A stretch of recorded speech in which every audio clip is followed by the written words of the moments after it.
በስመ አብ ወወልድ ወመንፈስ ቅዱስ አሐዱ አምላክ እግዚእነ ኢየሱስ ክርስቶስ ሰአሮ ለሞት ወአብርሃ ለሕይወት ወአሰሰ ለሙስና በትምህርተ ወንጌል እግዚአብሔር የወደዳችሁና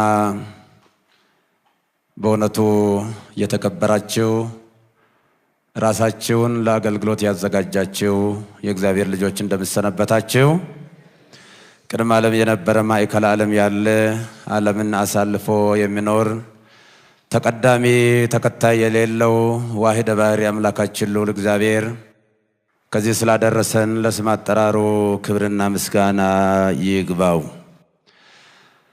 የዛሬ 2000 ዓመት ጌታችን አምላካችን መድኃኒታችን ኢየሱስ ክርስቶስ በቀራንዮ የተቀበለውን መከራ የከፈለውን ዋጋ የፈጸመውን ቤዛነት ለመናገር የትኛውም መዝገበ ቃላት የማይተረጉመው የትኛውም ፊደል የማያብራራው የማይገልጸው ቃላት ጨርሰው ተርጉመው አሳይተው ሊናገሩ የማይችሉ እጅግ በጣም ሰፊ መከራዎችን ተቀብለዋልና እንደ እግዚአብሔር ፈቃድ በዛሬው ዕለት የምንማርበት የሰባ ግብዣ በሚል ርዕስ ይሆናል።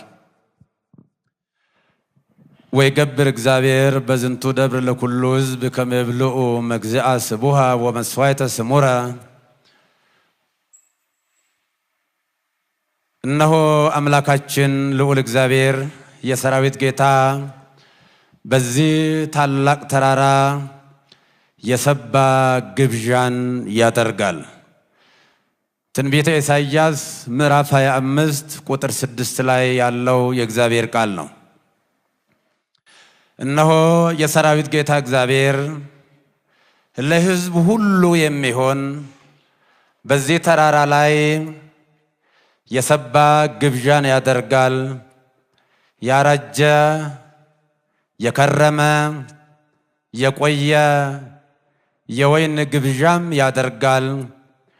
ወይትፌስሑ ትፍስሕተ ወሐሴተ ወይትቀብሑ እፍረተ ተውጥሞት ውስተ ሙዓት። እነሆ በዚህ ተራራ ላይ ባዘጋጀው ታላቅ የሰባ ግብዣ በወገኖች ላይ የተጣለውን መጋረጃ በአሕዛብ ላይም የተዘረጋውን መሸፈኛ ያስወግዳል። ሞት ለዘላለም ተዋጠ። እግዚአብሔር ከአሕዛብ ሁሉ ዓይን እንባን ያብሳል፣ የሕዝብንም ውርደትና ስድብ ሁሉ ያርቃል ይላል ትንቢተ ኢሳይያስ ምዕራፍ 25 ቁጥር 6 ላይ ነው። ዋናው የምንይዘው የትምህርታችን መነሻ እንዳልኳችሁ የሰባ ግብዣ። የግብዣ ከወትሮ ሁሉ የተለየ ግብዣ ነው። የግብዣ ግለሰብ የደገሰው አይደለም። ይህንን ግብዣ ያዘጋጀው ምድራዊ ንጉሥ አይደለም። የግብዣ የተዘጋጀው ለባለስልጣናቱ ለተወሰኑ ቤተሰቦች ብቻ አይደለም። ለዓለሙ ሁሉ ለሕዝብ ሁሉ የተዘጋጀ የተትረፈረፈ እግዚአብሔር አብ በቀራንዮ ተራራ ላይ ያዘጋጀው ታላቅ ግብዣ ነው። ስለዚህ ግብዣ ነው የምንማረው።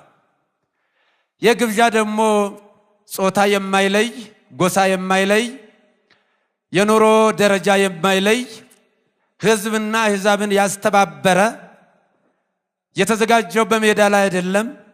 የተዘጋጀው በመስክ አይደለም። የተዘጋጀው በቤት ውስጥ አይደለም። የተዘጋጀው በቤተ መንግስት አይደለም። ለወትሮ ግብዣ የሚዘጋጀው ምንም በመስክ ላይ ቢሆንም እንኳን ለመቀመጥ እንኳን በማይመች በተራራ ላይ የተዘጋጀ ታላቅ ግብዣ። አዎ ደግሞም ያረጀ የወይን ጠጅንም ይጋብዛል ይላል። ይህንን ግብዣ ያዘጋጀው አምላካችን መድኃኒታችን እግዚአብሔር አብ ነው። ግብዣ ደግሞ የገዛ ልጁን ለዓለም ቤዛና መድኃኒት አድርጎ መብል አድርጎ የሰጠው ያዘጋጀው ታላቁ ግብዣ ነው። ለሕዝብ ሁሉ የተዘጋጀ ግብዣ፣ ለሁሉም የሚበቃ ግብዣ ያዘጋጀ ማንም የለም። እና አብርሃም በሕይወት ዘመናቸው በኦሪት ዘፍጥረት ምዕራፍ 18 ላይ እንደምናስበው በአካባቢ ለነበሩ ለጥቂት ሰዎች ያላቸውን እያካፈሉ እያበሉ እያጠጡ እንደነበረ ይታወቃል። ነገስታት ግብዣ ሲጋብዙ ለባለሟሎቻቸው፣ ለሚኒስትሮቻቸው፣ ለዘመዶቻቸው ብቻ ነው የሚጋብዙት። ለድሃ የሰባ ግብዣ የሚያዘጋጅ ንጉሥ የለም። ለኔ ብጤ ግብዣ የሚያደርግ የለም። ምናልባትም እግዚአብሔር ዓይኑን ላበራለት ለአንዳንድ ደግ ሰው ካልሆነ በስተቀር ለዓለም ሁሉ የሚሆን ግብዣን ያዘጋጀው አምላካችን እግዚአብሔር ነው። ወይገብር እግዚአብሔር በዝንቱ ደብር ለኩሉ ሕዝብ ከመ ብልዑ መግዛእ ስቡዓ ወመስዋዕተ ስሙረ። ያማረ የተዋበ ለዓለም የተከፈለ ዕዳ የዓለምን ረሃብ ለአንዴና ለመጨረሻ ጊዜ የሚያስወግድ ታላቁ ግብዣ አምላካችን መድኃኒታችን ኢየሱስ ክርስቶስ ነው። ዕለተ ዓርብ በነገራችን ላይ ዕለተ ዓርብ ሰው ሁሉ ዓለም ነፃ የወጣበት የነፃነት ቀናችን ነው።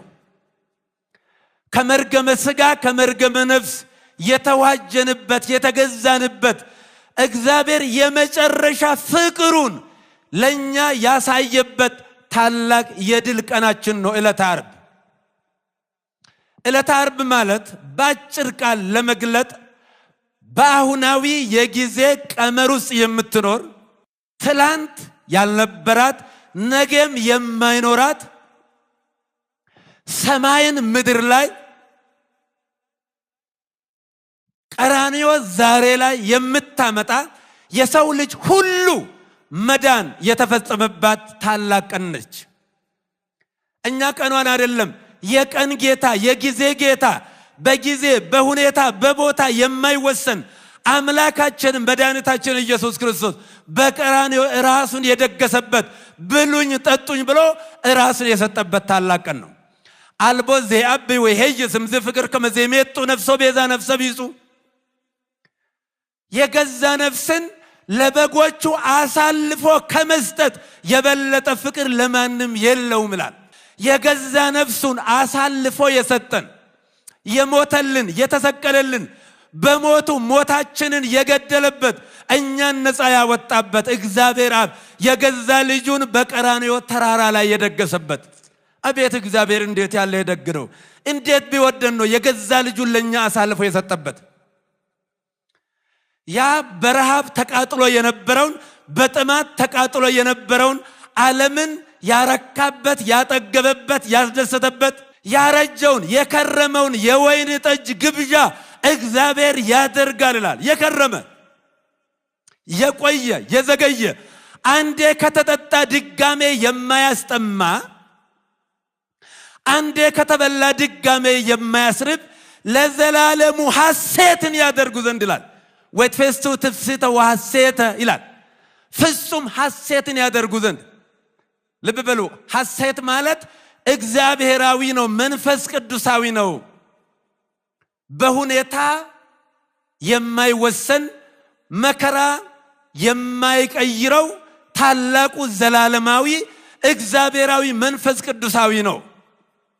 ከዓይኖች ሁሉ ፊት እግዚአብሔር እንባን ያብሳል። በወገኖች ላይ በአሕዛብ ላይ የተዘረጋውን መሸፈኛና መጋረጃ እግዚአብሔር ለአንዴና ለመጨረሻ ጊዜ ያስወግዳል ይላል። ክብርና ምስጋና ለአምላካችን ይሁን።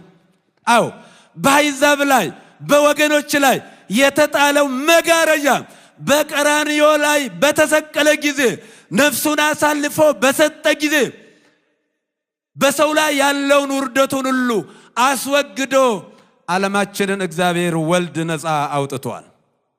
ትዝላችሁ እንደሆነ ተውጠ ሞዛህ ይላል። ያ የበረታው ጨካኙ ታላቁ ክፉ ሞት እነሆ ድል በመነሳት ተዋጠ ይላል።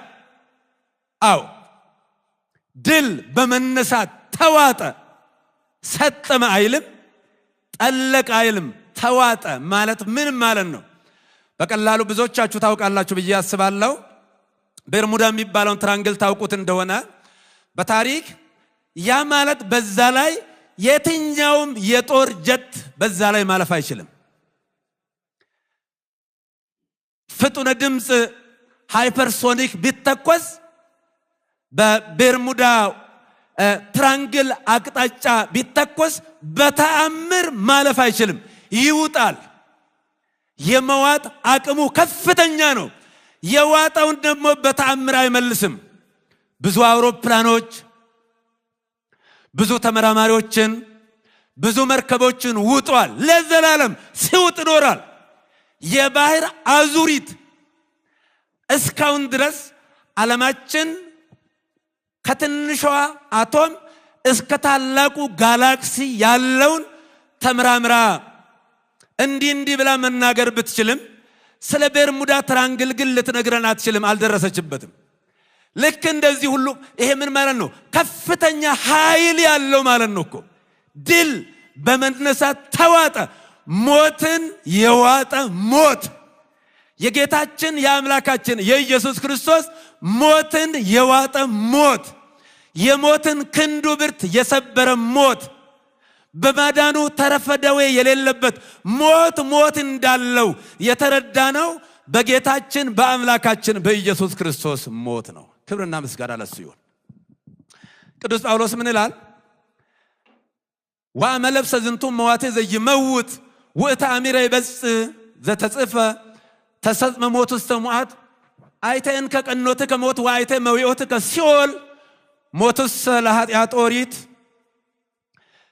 አው የማይሞተው የሚሞተውን በለበሰ ጊዜ ሞት ድል በመነሳት ተዋጠ ተብሎ የተጻፈው በትንቢተ ኢሳይያስ ተፈጸመ ይላል። ሞቶይ መውጊያ የታለ? መቃብሮይ ይዞ ማስቀረት የታለ? እነሆ ጌታችን አምላካችን መድኃኒታችን ኢየሱስ ክርስቶስ የትንሣኤ ጌታ የሕይወት ባለቤት ያ የማይሸነፈው አምላክ በቀራንዮ በተቸነከረ ጊዜ እነሆ ሞታችንን ድል በመንሳት ዋጠ ይላል። አንደኛ ቆሮንቶስ 15 ቁጥር 54 ላይ ሞቶይ ቀኖቱስ ለሞት ኃጢአት፣ የሞት መውጊያ ኃጢአት ነው፣ የኃጢአትም ደግሞ ኃይል ሕግ ናት ይላል። ኦሪት ይላታል። ኦሪት ገዳይ ነች። ኦሪት ጨካኝ ነች። ኦሪት ጥላ ናት። እግዚአብሔር ኦሪትን አሳልፈዋል። የኦሪቱ መስዋዕት አልፏል። የኦሪት መስዋዕት ወይንም ሕገ ኦሪት ማለት የወላጅ ቤት ማለት ነው።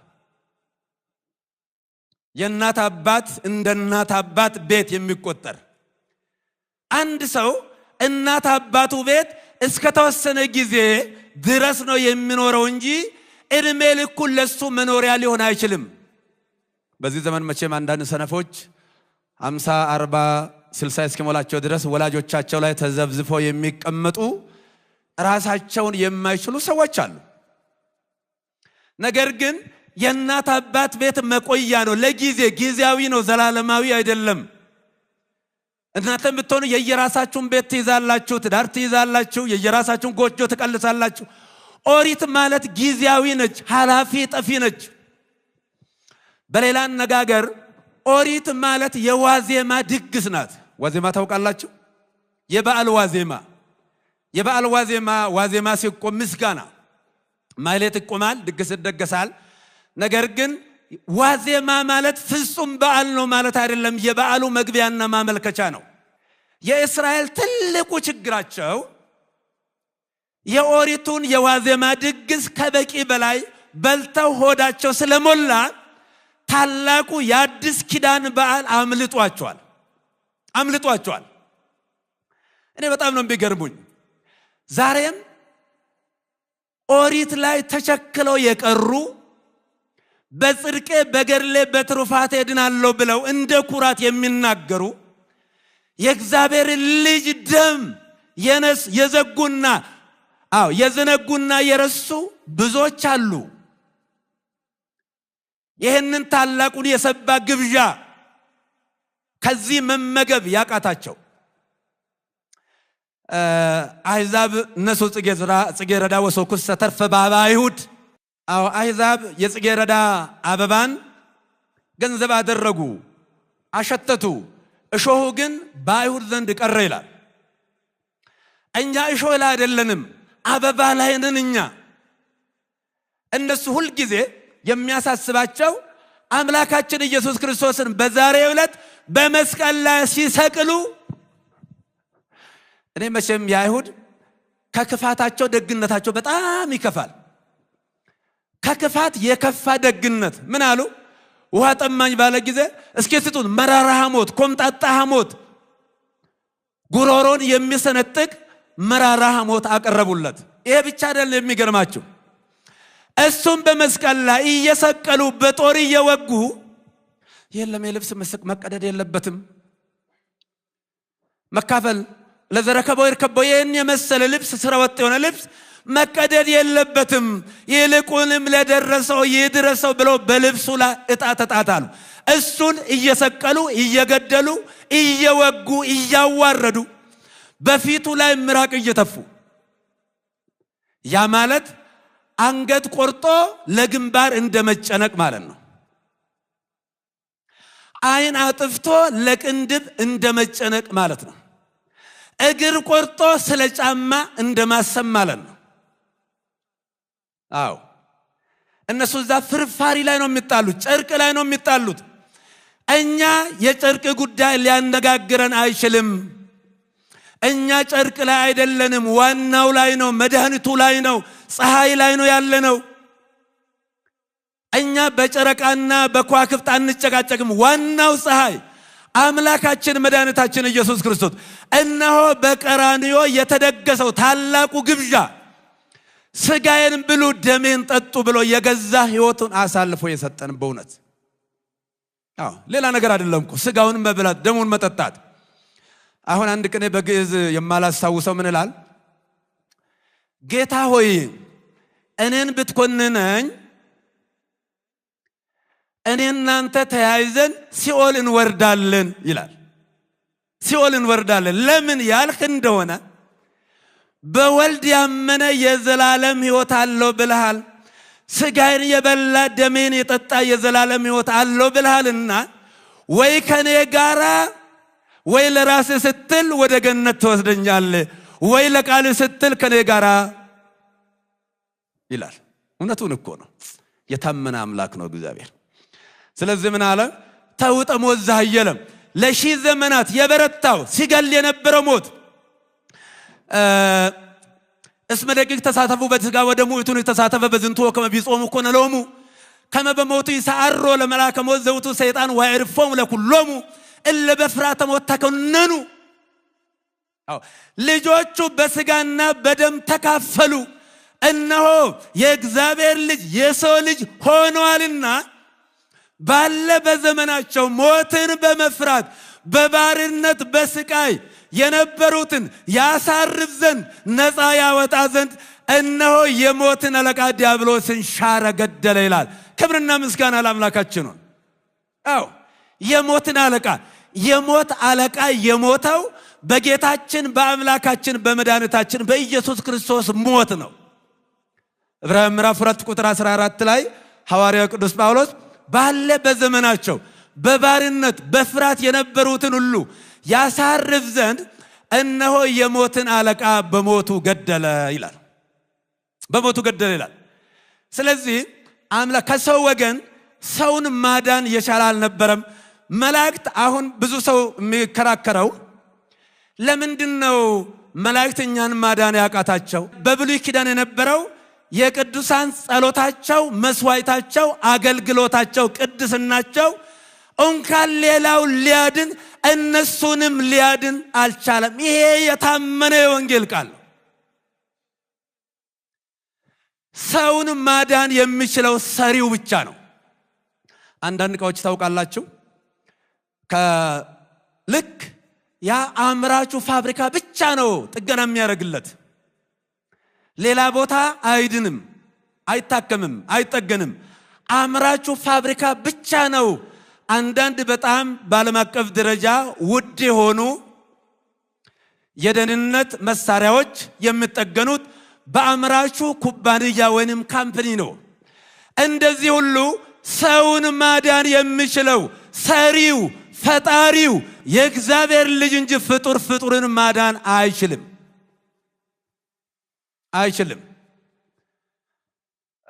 ታላቁ ኢሳይያስ ምን ይላል?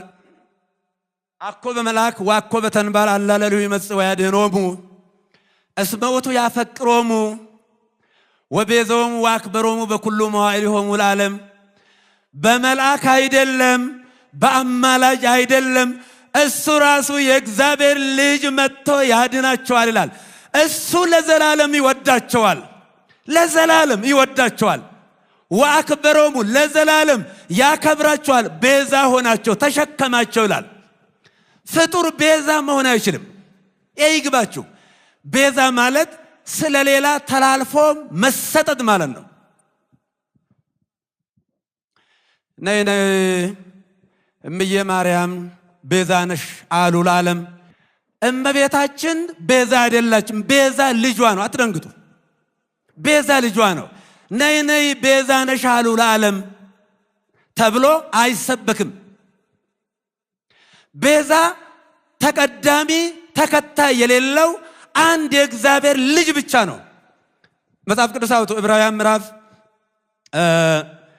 9 ቁጥር 11 ላይ ምዕራፍ 9 ቁጥር 11 ላይ ምን ይላል? ነገር ግን ክርስቶስ መጣ ዘንድ ላለው መልካም ነገር ሊቀ ካህናት ሆኖ በምትበልጠውና በምትሻለው በእጆችም ባልተሰራች ማለት ለዚህ ፍጥረት ባልሆነች ድንኳን ፈጽሞ ወደ ቅድስ በገዛ የዘላለም ቤዛነትን አግኝቶ በገዛ ደሙ ገባ እንጂ በፍየሎችና በኮርማዎች አይደለም። በፍየሎች በኮርማዎች አይደለም። ሚካኤል ቤዛ መሆን አይችልም። ገብርኤል ቤዛ አልሆነም። አብርሃም ቤዛ አልሆነም። የትኛውን ፍጡር ቤዛ አልሆነም። ለዘላለሙ ልጇ ነው ቤዛ። የእመቤታችን የቅድስት ድንግል ማርያም ልጇ የዓለም ቤዛ፣ የዓለም መድኃኒት፣ ለዓለም የተከፈለ ዕዳ በቀራንዮ ላይ የሞትና የኃጢአት መድኃኒት ሆኖ ለኛ የተሰጠ ልብ በሉ። ስለዚህ የዘላለም ቤዛነትን አግኝቶ አንድ ጊዜ ፈጽሞ ነው የሚለው። ስንት ጊዜ ይላል? አንድ ጊዜ ፈጽሞ በገዛ ደሙ ገባ እንጂ በፍየሎችና በኮርማዎች አይደለም። አንድ ጊዜ ፈጽሞ በዛሬው ዕለት በዕለተ ዓርብ የከፈለው ቤዛነት ለዘላለሙ ሲያድንና ሲምር ይኖራል። አሁን በእኛ ቤትም ሆነ በሌላ ቦታ እንደ ትልቅ መከራከሪያ ሆኖ ብዙ ጊዜ ጭቅጭቅ የሚደረግበት ሮሜ የፈረደበት ሮሜ 8:34 ምን የሚያከራክር ነገር አለው? መጽሐፍ ቅዱስ የሚያከራክር ነገር የለም እኮ። አባ እስራኤሎም ውስጥ መበዘያ አምሩ ይገብሩ፣ አባቶይ የሚያደርጉትን አያውቁምና ይቅር በላቸው። ሉቃስ 23 ቁጥር 34 ላይ ይሄ የተናገረው ይቅርታና የምልጃ ቃል ለዘላለሙ ሲያድን ይኖራል። እግዚአብሔር አንድ ጊዜ ይናገራል፣ የተናገረው ቃል ለዘላለሙ ይሰራል። ስለዚህ በዛሬው ዕለት አምላካችን መድኃኒታችን ኢየሱስ ክርስቶስ በቀራንዮ ተሰቅሎ ዓለምን ያዳነበት፣ ሞትን የገደለበት፣ ሞትን የሻረበት፣ እኛን ነፃ ያወጣበት፣ እርግማናችንን ያስወገደበት ታላቅ ቀን ነው። አንደኛ በዛሬው ዕለት መርገመ ሥጋ መርገመ ነፍሳችን ተወግዷል። ለነሰተ ሳይጠነ ክርስቶስ መርገማ ለኦሪት በዘወዳ በእንቲአነ ጾረ መርገማ እስመ ከመዚቤ መጽሐፍ ርጉሙቱ ኩሉ ዘስቁል ዲበስ ከመግባ በረከት አብርሃም ላይ ለአሕዛብ ወንርከብ ተስፋው ለመንፈስ ቅዱስ በኢየሱስ ክርስቶስ። እነሆ በብሉይ ኪዳን በመስቀል ላይ የተሰቀለው ርጉም ተብሎ ይወገዝና ይጠላ ነበረ። ነገር ግን እሱ ስለኛ የእርግማናችንን ለመሸከም በመስቀል ላይ ተሰቅሎ እሱ ርጉም ሆኖ እርግማናችንን አስወገደ። በጌታችን በአምላካችን በመድኃኒታችን በኢየሱስ ክርስቶስ በማመን በመንፈስ ቅዱስ አማካይነት የሚገኘውን ክብርና ጸጋ እንወርስ ዘንድ የአብርሃም ልጆች እንሆን ዘንድ እነሆ ጌታችን አምላካችን ኢየሱስ ክርስቶስ በመስቀል ላይ ተሰቅሎ ርጉም ተብሎ እርግማናችንን አስወገደው ይላል ገላትያ 3 ቁጥር 13 ላይ። ሰው ሁሉ ርጉም ነበረ፣ ተረግሞ ነበረ። በነገራችን ላይ አንድ ነገር በደንብ ግልጽ መሆን ካለብን ጥንተ አብሶ ወይንም መርገመ ሥጋ መርገመ ነፍስ ማለት ምን ማለት ነው ያልን እንደሆነ የንጻ ባህሪ ማደፍ የንጻ ጠባይ ማደፍ የባህሪ መጎስቆል ተብሎ ነው የሚተረጎመው። የንጻ ጠባይ ማደፍ የባህሪ መጎስቆል ምን ማለት ነው? አባታችን አዳም ኃጢአት ስለሰራ በደል ስለፈጸመ እሱ በመንፈስ ሞቶ ነው ወደ ምድር የመጣው። በመንፈስ ሰው ሥጋ አለው፣ መንፈስ አለው፣ ነፍስ አለው። አዳም በመንፈሱ ሞተ። መንፈስ ማለት የማይሞት ዘላለማዊነት ያለው የእግዚአብሔር ማደሪያና መኖሪያ ማለት ነው። መንፈስ ማለት ከእግዚአብሔር ጋር የተገናኘ የተቆራኘ የተሰናሰለ ማለት ነው። ስለዚህ የመንፈስ መሞት ማለት የንጻ ጠባይ ማደፍ ማለት የባህሪ መጎስቆል ማለት ከንጽህና መርከስ ከእግዚአብሔር ግንኙነት መቆረጥ መራቆት ባዶ መሆን እርቃን መሆን ማለት ነው። ለምን እኛ ባንበድለውም እኛ የአዳም ልጆችንና በአዳምና በሔዋን የተፈረደውን ፍዳ ሞትና ቅጣት ፍዳና መርገም ነው እኛ ወርሰን ነበረው። ኃጢአትን አይደለም። ኃጢአተኛ ዕፀ በለስን አልበላንማ። ዕፀ በለስ መብላት የአዳም የአፍታ ደረቅ ወንጀል ነው። ስለዚህ አንድ ልጅ ከአባቱ ቤት ሲወርስ ዕዳውንም ጭምር ነው፣ ቤቱንም አይደለም። ለምሳሌ በባንክ ብድር የተሰራ ቤት ከወረሰ ልጅ ዕዳውንም ቤቱን ብቻ አይደለም ዕዳውንም ጭምር ይወርሳል። ዕዳውንም ጭምር ይወርሳል። ስለዚህ እኛም ልጆቹ ነንና ይሄንን ዕዳና መርገሙን ስለወረስን በዛሬው ዕለት ጌታችን አምላካችን መድኃኒታችን ኢየሱስ ክርስቶስ በመስቀል ላይ ተሰቅሎ እርግማናችንን ውርደታችንን ሽሮ አስወግዶ ወደ ንጽህና ወደ ቅድስና ማማ አድርሶናል። አንድ ይሄ ነው። በሁለተኛ ደረጃ በዛሬው ዕለት ጌታችን አምላካችን መድኃኒታችን ኢየሱስ ክርስቶስ በመስቀል ላይ በመሰቀሉ ገብረ ሰላም በመስቀሉ ለዘበ ሰማይ ወለዘበ ምድር በመስቀል ላይ ባፈሰሰ ደሙ በሰማይና በምድር መካከል እርቅን አደረገ ይላል። ኢየሱስ ክርስቶስ አስታራቂያችን ነው። አስታራቂ ነው። ከሱ ውጪ አስታራቂ የለም። ከራሱ ያስታረቀን፣ ከአባቱ ያስታረቀን፣ ከመንፈስ ቅዱስ ያስታረቀን ጌታችን አምላካችን መድኃኒታችን ኢየሱስ ክርስቶስ በቆላስይስ 1:20 ላይ እንደተጻፈው በመስቀል ላይ ባፈሰሰ ደሙ ዛሬ ለዘላለሙ ፍጹም እርቅን አደረገ። የኢየሱስ ክርስቶስ ደሙ አስታራቂ ነው። በእኛ አነጋገር ደም ይጠራል ይባላል። ደም ይጠራል ማለት ደም ያፋስሳል ማለት ነው። ነገር ግን ለአንድና ለመጨረሻ ጊዜ ደምን ያደረቀው ደም ስለ ይቅርታና ስለ ምሕረት የሚጣራው የጌታችን የአምላካችን የመድኃኒታችን የኢየሱስ ክርስቶስ ደም ነው። አዎ ታላቁ የሰባ ግብዣ ላይ እኮ አንዳንድ ሰዎች ይታረቃሉ። የተኮራረፉ የተጣሉ መብልና መጠጥ ያፋቅራል ይባላል።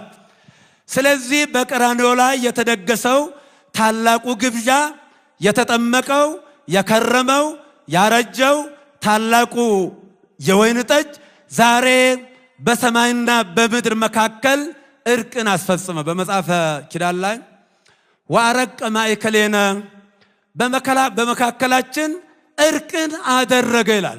ኢየሱስ ክርስቶስ አስታረቀ ማለት ከአብ ከመንፈስ ቅዱስ አነሰ ማለት አይደለም። ለምን ማለት አይደለም። ተለማመጠ ማለት አይደለም። ከክብሩ ወረደ ማለት አይደለም። እሱ የአብ የመንፈስ ቅዱስ አካላዊ ቃል ነው። እሱ ቃል ነው፣ ቃላቸው ነው፣ ይናገሩበታል። ንባባቸው ነው፣ ይናገሩበታል። አብ ልብ ነው። በአብ ልብነት ወልድና መንፈስ ቅዱስ ያስባሉ፣ ያውቃሉ። መንፈስ ቅዱስ ሕይወት ነው። በመንፈስ ቅዱስ ሕይወትነት ወልድና አብ ሕያው ሆነው ይኖራሉ። ያለ አብና ያለ ወልድ መንፈስ ቅዱስ የለም። ያለ ወልድም አብና መንፈስ ቅዱስ፣ ያለ መንፈስ ቅዱስ አብና ወልድ የለም። ህልው ነው። ሁለቱ በአንዱ ህልው ነው ይኖራሉ። ይህ ሲባል ግን አንዱ በሌላ ያድራል ማለት አይደለም። ህድረት ማለት አይደለም። መዋሃድ፣ መገናዘብ ይባላል። መገናዘብ፣ መናበብ፣ አንዱ በሌላ ህይወት ውስጥ መኖር ማለት ነው። ስለዚህ ጌታችን አምላካችን መድኃኒታችን ኢየሱስ ክርስቶስ አስታራቂ ነው። አስታራቂነቱ ደግሞ ተረፈ ጸብ የለበትም። ታላቁ ዮሐንስ አፈወርቅ ምን ይላል? አኮ ዘንትሜካ በእንተ ተአርቆትነ አላ በእንተ ዘኮነ ተአርቆትነ መንገለ ወልዱ። የምንመካው ስለ መታረቃችን ሳይሆን መታረቃችን ከወልድ ስለሆነልን ነው ይላል። ኢየሱስ ክርስቶስ ራሱ ስለፈለገን ስለታረቀን። እቺ ያስታራቂነቷን በደንብ ግልጽ ላድርጋት። ለምሳሌ አንድ ልጅ ከአባቱ ጋር ሲጫወት ድንገት የአባቱን አይን በጠጠር መታው ብንል የአይን ህመም ጊዜ ስለማይሰጥ በጣም ስለሚያበሳጭና ስለሚያስቆጣ ልጁን ቢቀጣና ቢገርፈው ልጁ ሄዶ ጓሮ ይደበቃል። ነገር ግን የአባት አንጀት አይችልምና ሄዶ ልጁን ከተደበቀበት ጓሮ ፍለጋ ሄዶ ልጁን አግኝቶ በሚያባብል ቃል ጠርቶ ራሱን አሻሽሶ አቅፎ ወደ ቤቱ ቢወስደው ቢያበላው ቢያጠጣውና ድጋሜ እንዳይለምድ ልጄ ቢለው ማን ነው የታረቀው? እስኪ ንገሩኝ። አባት። የቀጣው ማን ነው? አባት። ሄዶ የፈለገው ማን ነው? አባት። ፈልጎ ከጓሮ ያመጣው ማን ነው? አባት። ልክ እንደዚህ ውሰዱት። አምላካችን መድኃኒታችን ኢየሱስ ክርስቶስ አስታራቂ ነው ማለት ማስታረቁ ለዘላለሙ የሚኖር እስከ ዕለተ ምጽአት ድረስ የሚኖር ነው ማለት ነው። ስለዚህ ትንቢተ ኢሳይያስ ቅድም እንዳየነው እግዚአብሔር በዚህ ተራራ ለዓለም ሁሉ የሚሆን የሰባ ግብዣ ያደርጋል። አዎ እሱ ለዘላለሙ ያረጀ የከረመ የሰባ ለዓለም ሁሉ ለሕዝብ ሁሉ ሕዝቡን የሚያጠግብ ሆድ የሚሞላ ታላቁን ግብዣ ያደርጋል ይላል።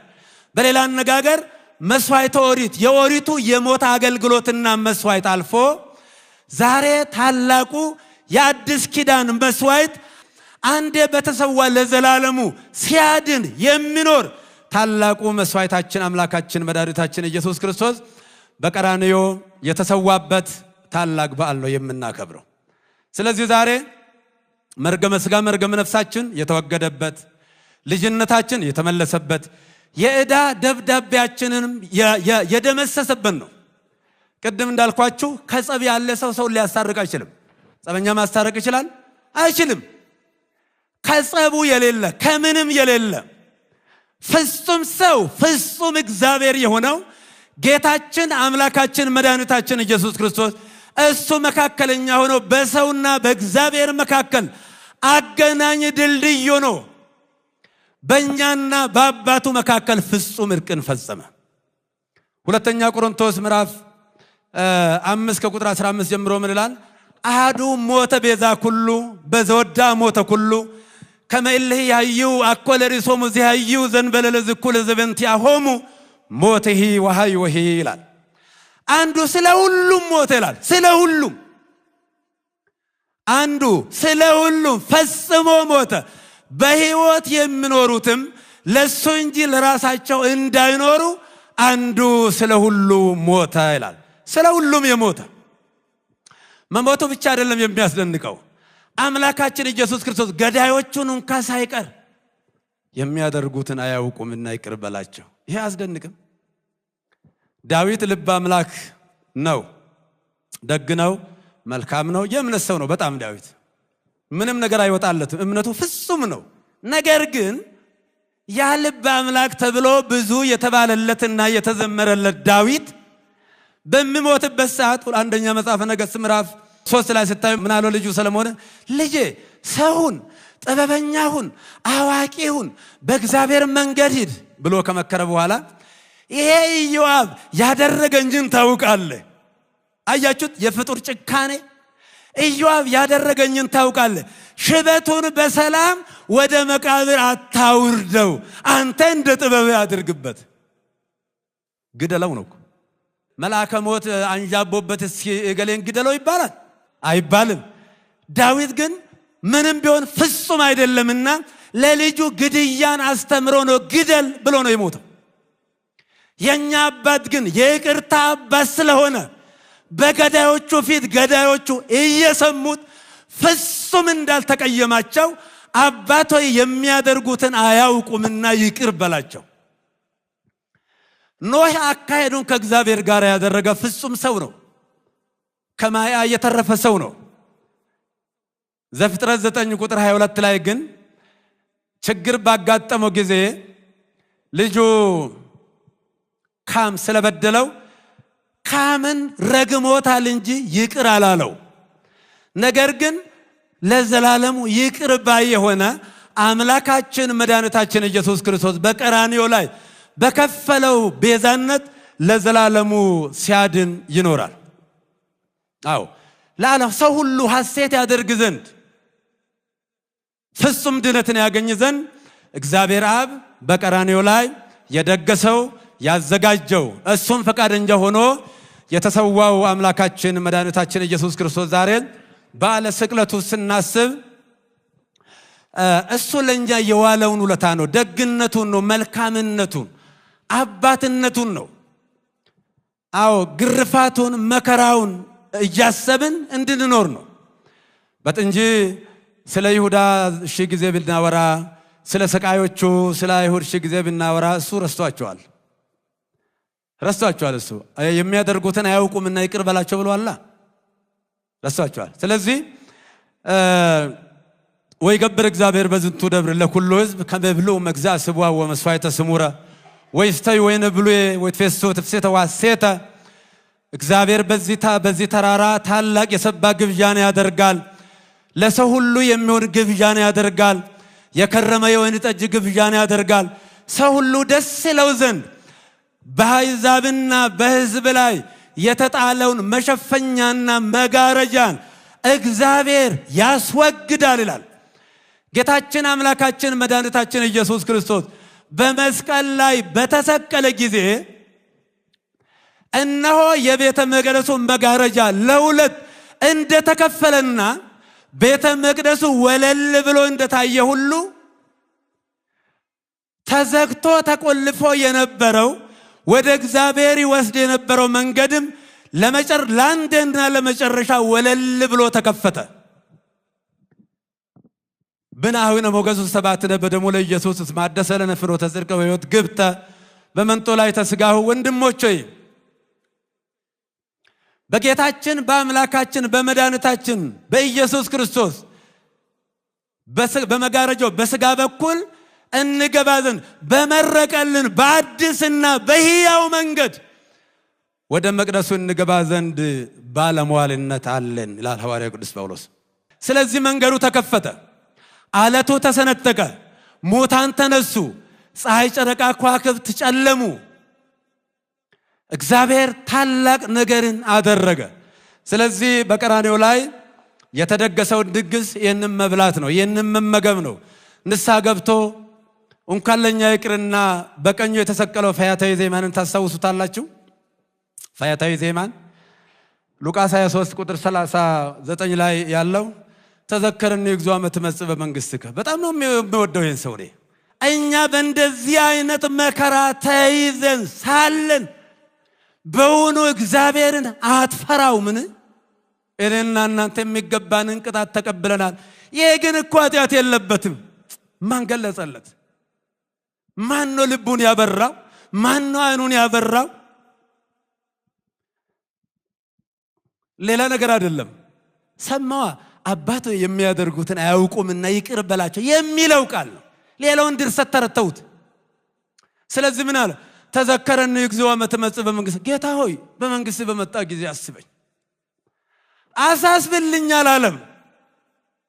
በዛ ያን የተዋረደውን የተሰቀለውን እርቃኑን እንደሱ የተሰቀለውን የመንግስት ባለቤት መሆኑን አውቆ መለኮታዊ እግዚአብሔር መሆኑን አውቆ ጌታ ሆይ በመንግስት በመጣ ጊዜ አስበኝ። እስኪ እንደሱ እንሁን። እግዚአብሔር የዚህን ሰው እድል ይስጠን። በእውነት በጣም እድለኛ ሽፍታ ነው። እኛ መቀባባት ስለምንወድ እንደዚህ ተሸክሞ እንደዛ ምርኩዙ ተሰብሮበት የሱ አይቶትም አያውቅም። የታየዋል። እውነቱን ነው እንጂ መናገር ጌታን የዛለት ብቻ ነው ያየው። ክርስቶስ እኮ ልዩነት ነው። ሁለቱ ሽፍቶቹን ካንተ ለያዩ በክርስቶስ ለመግደል ይተባበሩ ነበር፣ ለመስረቅ አይለያዩም ነበር፣ ለመድፈር አንድ ነበሩ፣ ችግር አልነበረበት። ግን በክርስቶስ ተለያዩ። ለምን? ክርስቶስ እውነት ነዋ። ክርስቶስ እውነት አንዲት ጣት አንዲት ቅንጣት የማትሰነጠቅ የማትከፈል ጥያቄ የማይነሳባት ኮሜንት የማይሰጥባት እውነት። ጌታው በመንግስት በመጣ ጊዜ አስበኝ። በዚህ ደረጃ የተዋረደውን ሰው እውነተኛ የባህሪ አምላክ መሆኑን አውቆ ጌታ ሆይ በመንግስት በመጣ ጊዜ አስበኛል። ቤተልሔም ሲወለድና ሰብአ ሰገል ወርቅ፣ ዕጣን፣ ከርቤ ሲያቀርቡለት አልነበረም ፈያታዊ ዜማን? ወደ ግብፅም ሲሰደድ አላየም አልነበረም ፈያታዊ ዜማን? ቃና ዘገሊላ ላይም አልነበረም በቀኝ የተሰቀለው ሽፍታ? ደብረ ታቦር ላይ ብርሃነ መለኮት ሲገልጥ አልነበረም? ሲጠመቅና አባቱ ዝንቱ ወልዴ ዘአፈቅር ዘቦቱ ሰመርኩ ወሎቱ ስምዎ የመረጥኩት ልጄ ይህ ነው ሲል አላየም አልነበረም? ነገር ግን ቀን አገናኛቸው። እቺ ዓለም ለሁለት ሰው አትሆንም። በጣም ክፉ ለሆነ ሰው፣ በጣም ደግ ለሆነ ሰው ዓለም የተጣጣፊዎች ነች። ለእስስቶች በጣም ትመቻለች፣ ለእውነተኛና ለደረግ ግን አትመችም። ያ ታላቁ እውነት የደግነት ጥግ በቀራንዮ ተሰቅሎ ዓለምን ነፃ ሲያወጣ ፈያታዊ ዜማን አይቶ ተዘከረን እግዚኦ መትመጽእ በመንግስት። ይሄ ፍጹም ይቅር ባይነቱን ነው እኮ የሚያሳየው። እኛ ሌላ ስቃይ አያስፈልግም። እኛም እኮ እንደ ፈያታዊ ዜማን ጌታ ሆይ በመንግስት በመጣ አስበኝ፣ በቃ የሚፈልገው እሱ ነው። እመኑ። ይሄው በእርሱ በሚያምን አይፈረደበትም፣ በማያምን ግን በአንዱ በእግዚአብሔር ልጅ ስም ስላላመነ አሁን ተፈርዶበታል ነው እኮ የሚለው። ዓለምን ነፃ ያወጣ በቀራንዮ የተደገሰው ታላቁ ግብዣ፣ ታላቁ ድግስ፣ ይሄንን መስማት፣ ማዳመጥ፣ መብላት፣ መመገብ። ማንም እኮ ብሉ እንጂ ጠጡኝ ብሎ ራሱን የሰጠ የለም እኮ። ሰው ቁሱን ነው የሚሰጠው። ራሱን የሰጠ የገዛ ነፍሱን አሳልፎ ለኛ የሰጠን እግዚአብሔር አብ የገዛ ልጁን አሳልፎ ሰጠን። ወልዶ ጥቀ የመከ ምኔነ አለ መጥቶ በእንተ ኩልነ ወምንቱቱን ከዘይጸግወነ ኩሎ። ለገዛ ልጁ ሳይራራ የገዛ ልጁን አሳልፎ የሰጠን ከልጁ ጋር የማይሰጠን ምን ነገር አለ ይላል። በዛሬው ትምህርታችን በደንብ እንድትጨብጡት የሚያስፈልገው ቤዛ አንድና አንድ ኢየሱስ ክርስቶስ ብቻ መሆኑን እንድታው። ትንቢተ ኢሳይያስ 63 ቁጥር 9 ላይ በመልአክም በአማላጅም አይደለም ቤዛ እሱ ነው፣ ተቤዣቸው፣ የተቤዠን በደሙ በሞቱ። ፍጡር ቤዛ አይባልም። የትኛውም ፍጡር መልአክ ቤዛ ሊሆን አይችልም። ፍጡር ቤዛ ሊሆን አይችልም። ቤዛ ኢየሱስ ክርስቶስ ነው። አብ ቤዛ አይደለም። መንፈስ ቅዱስ ቤዛ አይደለም። አልሞተማ። የሞተልን ተላልፎ እጅግሩን ታስሮ የተሰቀለልን አንድ ቤዛ ዓለምን የተቤዠው ለዓለም የሚበቃ መስዋዕት አይገርማችሁ? እስራኤላውያን በብሉይ ኪዳን በቤተሰብ ቁጥር ልክ እያንዳንዱ በነፍስ ወከፍ መስዋዕት ያቀርብ ነበር። ነገር ግን ዓለምን ወክሎ ብቻውን ለዓለም የተሰዋ መስዋዕት ነው የቀረበው አምላካችን ኢየሱስ ክርስቶስ ብቻ ነው። የእስራኤልን በጎች ያሳረፈ፣ ኮርማዎችን ያሳረፈ፣ ዋኖሶችን ያሳረፈ፣ ርግቦችን ያሳረፈ አንድ ቤዛ ኢየሱስ ክርስቶስ ነው። አንድ በሁለተኛ ደረጃ ሞታችንን የሻረበት የሞትን ክንዱ ብርት ሰብሮ ሞት እንዳለው ያሳየበት የዲያብሎስን ግዛት በሞቱ አንኮታኩቶ ጥሎ ተዋርዶ የነበረውን ተሰቃይቶ የነበረውን ወድቆ የነበረውን ረክሶ የነበረውን የሰውን ተፈጥሮ ማንነት አድሶ ቀድሶ ወደ ቤቱ የመለሰበት ታላቅ ቀን ነው ዓርብ። የዕዳ ደብዳቤያችንን ያ መክፈል አቅቶን፣ ዕዳ በጣም ከባድ ነው፣ ወገብ ይሰብራል። ጽድቃችን እንደ መርገም ጨርቅ ሆነብን፣ ኃጢአት ጠራርጎ ወሰደን ብሎ ኢሳይያስ እንደተናገረው ያንን ዕዳችንን ነቢያት መሰረዝ አልቻሉም። በባህሪው ዕዳ የሌለበት የዓለም ስጦታ አምላካችን ኢየሱስ ክርስቶስ በቀራንዮ ላይ በተደገሰ ጊዜ ዓለሙ ሁሉ ዕዳ ተሰርዞለት ነፃ የወጣበት ታላቅ ቀን ነው። ስለዚህ በመንደሻችን እንዳልነው እግዚአብሔር አብ በቀራንዮ ተራራ ላይ ያዘጋጀው የደገሰው ታላቁ ግብዣ የከረመ የቆየ ታላቁ ጠጅ ተብሎ የተነገረው ለጌታችን ለአምላካችን ለኢየሱስ ክርስቶስ ነው። ሌላማ ማን ለዓለም ቢሆን ማን የታለ?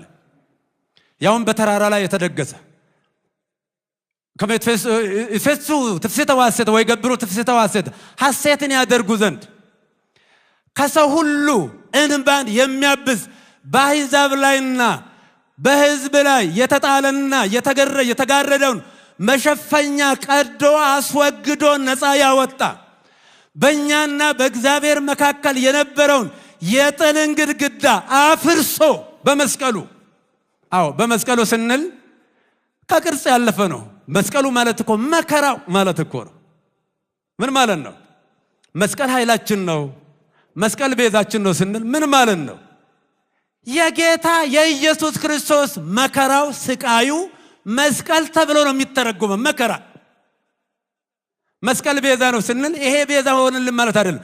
ኢየሱስ ክርስቶስ በመስቀል ላይ የከፈለውን ዋጋ በመስቀል ላይ ያሳየውን ደግነት መልካምነት ማለታችን ነው። ስለዚህ የዕዳ ደብዳቤያችን ሰርዞ እኛን ነፃ አውጥቶ ወደ ቀደመ ሀገራችን ቤታችን የተመለስንበት ነፃ ያወጣንበት ታላቅ ቀን ነው። እግዚአብሔር ሁላችሁንም ይባርካችሁ ይቀድሳችሁ። አምላካችን ኢየሱስ ክርስቶስ ሞቶ አልቀረም። በሁለተኛ ጢሞቴዎስ ምዕራፍ 1 ቁጥር 11 ላይ ቅድም እንደተናገርኩት ሁሉ እግዚእነ ኢየሱስ ክርስቶስ ሳሮ ለሞቱ አብርሃ ለሕይወት ዋሰሰለ ሙስና በትምህርተ ወንጌል በሞቱ ሞትን ሻረ፣ ፈርሶ በዝብሶ መቅረትን አጠፋ፣ ሕይወትን አበራ ይላል። የኛ ጌታ ለምን ተቀበረ? ልጁን ፍለጋ ነው። ልጁን ፍለጋ መቃብር ውስጥ እኮ እኛ ፍለጋ ነው የገባው። ሌላ ጉዳይ የተፈጥሮ ጉዳይ ስለሆነበት አይደለም። እስከ መቃብር የሚከተል አባት፣ ሞትን የሚያልፍ መቃብርን የሚሻገር ፍቅር ያለው እኛ ፍለጋ ወደ መቃብር የወረደ በአካለ ነፍስ ነፍሳትን ነፃ ያወጣ የሞትን ክንዱ ብርት ሰብሮ መቃብር ክፈቱልኝ መግነዝ ፍቱልኝ ሳይል ሞትን ድል አድርጎ የተነሳ ደጉ ሕያው ቅዱስ አምላካችን እግዚአብሔር እሱ የትንሣኤ ጌታ ነው። ገርመኛል። አይሁድ መቅበራቸው አይደለም። በጣም የሚገርመው አንደኛ እንደተናገረው ይነሳል ብለው በመቃብሩ ላይ ተራራ የሚያህል ድንጋይ መከመራቸው። ይሄ ብቻ አይደለም፣ መቃብር ጠባቂ መቅጠራቸው። ድንጋይም ሆነ መቃብር ጠባቂ እውነትን መጋረድ መሸፈን ማሸነፍ አይችልም። አዎ መቃብር ጠባቂ አይችልም። ስለዚህ የኛ ጌታ መቃብሩን ባዶ አድርጎ የሞትን ኃይል ሰብሮ በታላቅ ግርማ በታላቅ ኃይል በታላቅ ስልጣን ተነስቷልና ክብርና ምስጋና ለአምላካችን ይሁን። ምን ይላል ሉቃስ 24:34 ላይ በአማን ተንሳ እግዚእነ ኢየሱስ ክርስቶስ ወአስተርአዮ ለጴጥሮስ ይላል። ጌታችን በእውነት ተነሳ ደግሞ ለስምዖንም ታይቷል ይላል። ለማን ታይቷል ይላል? ደግሞ ለጴጥሮስም ታይቷል። ደግሞ ሲነግራቸው ምን አለ? እኔ እነሳለሁ ሄዳችሁ ለጴጥሮስም ንገሩት። እንዳሸማቀቅ እኮ ነው ጴጥሮስ።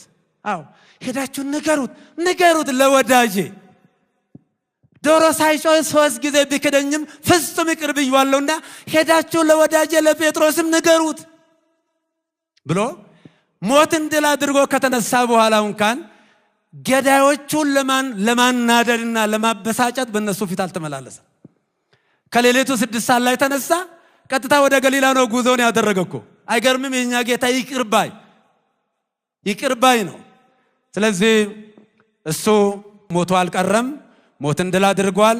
ለኛ ቤዛ ሆኗል። ሙስና መቃብርን አጥፍቷል፣ አስወግዷል። ትንሣኤ እንዳለ ነግሮናል። መርገመ ሥጋ መርገመ ነፍሳችንን አስወግዷልና የረዳን ያገዘን የአባቶቻችን አምላክ መድኃኒታችን ኢየሱስ ክርስቶስ ክብርና ምስጋና ለሱ ይሁን።